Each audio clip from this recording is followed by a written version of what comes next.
राहुल एक छोटे से शहर का साधारण सा लड़का था। उसके पिता एक छोटी सी किराने की दुकान चलाते थे और माँ घरों में सिलाई का काम करती थीं। घर की हालत ऐसी थी कि महीने के आखिरी दिनों में अक्सर रसोई का डिब्बा खाली होने लगता था। फिर भी उस घर में एक चीज कभी कम नहीं हुई, उम्मीद। राहुल बचपन से समझदार था। जब उसके दोस्त नई साइकिल और मोबाइल की बातें करते तब वह चुपचाप अपनी पुरानी किताबों के साथ बैठकर सोचता, एक दिन मैं भी अपनी जिंदगी बदलूंगा। उसे पता था कि उसके परिवार के पास पैसे नहीं हैं, लेकिन उसके पास मेहनत करने की ताकत है। स्कूल में राहुल पढ़ाई में अच्छा था, मगर कई बार फीस भरने में देरी हो जाती। एक दिन प्रिंसिपल ने पूरी क्लास के सामने उसका नाम लेकर फीस की बात कही। उस दिन राहुल को बहुत बुरा लगा। घर आकर वह चुपचाप बैठा रहा। माँ ने पूछा, क्या हुआ बेटा? राहुल की आंखों में आंसू थे, पर उसने सिर्फ इतना कहा, माँ, एक दिन ऐसा आएगा जब आपको किसी के सामने झुकना नहीं पड़ेगा। 10वीं के बाद उसने तय कर लिया कि अब वह पढ़ाई के साथ साथ काम भी करेगा।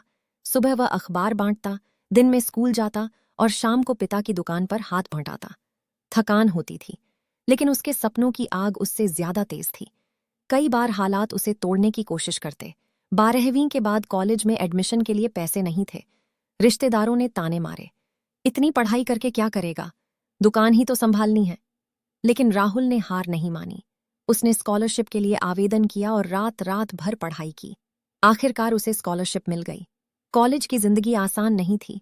उसके पास ब्रांडेड कपड़े नहीं थे, न ही महंगे गैजेट्स। कई बार दोस्त उसका मजाक उड़ाते, पर राहुल हर मजाक को अपनी ताकत बना लेता। वह लाइब्रेरी में घंटों बैठता, नई नई चीजें सीखता और अपने अंदर आत्मविश्वास बढ़ाता। तीसरे साल में उसने एक छोटा सा ऑनलाइन काम शुरू किया, फ्रीलांसिंग। शुरुआत में बहुत कम पैसे मिलते थे। कई बार क्लाइंट काम रिजेक्ट कर देते, पर उसने हर गलती से सीखा। धीरे धीरे उसकी कमाई बढ़ने लगी। उसने अपने पिता का कर्ज चुकाने में मदद की। उस दिन उसके पिता की आंखों में गर्व के आंसू थे। डिग्री पूरी होने के बाद उसे एक बड़ी कंपनी में नौकरी मिल गई। सैलरी उतनी नहीं थी जितनी उसने सोची थी, पर यह उसकी मेहनत का पहला बड़ा फल था। उसने वहीं रुकने के बजाय खुद को और बेहतर बनाने का फैसला किया। वह नई स्किल्स सीखता रहा, एक्स्ट्रा प्रोजेक्ट्स करता रहा और कभी भी समय बर्बाद नहीं किया। कुछ सालों बाद राहुल ने अपनी खुद की कंपनी शुरू करने का जोखिम लिया।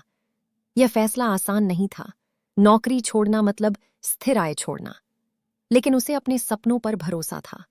शुरुआत में मुश्किलें आईं, खत्म हो जाएगा, लेकिन हर बार उसे अपनी माँ के वो शब्द याद आते, मेहनत कभी बेकार नहीं जाती। राहुल दिन रात काम करता रहा। उसने अपनी टीम को परिवार की तरह समझा, ईमानदारी और लगन से काम किया। धीरे धीरे उसकी कंपनी ने रफ्तार पकड़ी। बड़े प्रोजेक्ट मिलने लगे। कुछ ही वर्षों में उसका नाम शहर के सफल युवाओं में गिना जाने लगा। एक दिन वही प्रिंसिपल जिन्होंने कभी फीस के लिए उसे डांटा था, उसे स्कूल के वार्षिक समारोह में मुख्य अतिथि के रूप में बुलाया।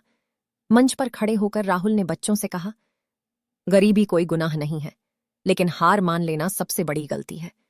अगर आपके पास सपने हैं और मेहनत करने का हौसला है, तो कोई भी ताकत आपको रोक नहीं सकती। उसने अपने माता पिता को मंच पर बुलाया और सबके सामने कहा, आज मैं जो भी हूं, ईद की। राहुल की कहानी यह सिखाती है कि अमीरी सिर्फ पैसों से नहीं आती, बल्कि सोच से आती है। जब इंसान अपनी परिस्थितियों को दोष देना छोड़कर जिम्मेदारी लेना शुरू करता है, तभी असली बदलाव आता है। गरीबी ने राहुल को कमजोर नहीं बनाया, बल्कि मजबूत बनाया। उसने हर ताने को चुनौती समझा, हर असफलता को सबक और हर छोटे मौके को सीढ़ी बना लिया। उसकी सफलता एक दिन में नहीं आई। यह सालों की मेहनत, त्याग और धैर्य का परिणाम थी।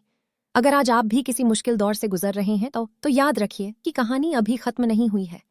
हो सकता है आज आपके पास साधन कम हो, लेकिन अगर आपके इरादे मजबूत हैं तो कल आपके पास सब कुछ होगा। क्योंकि सच्चाई यही है, गरीबी आपकी शुरुआत हो सकती है, लेकिन आपकी मंजिल नहीं।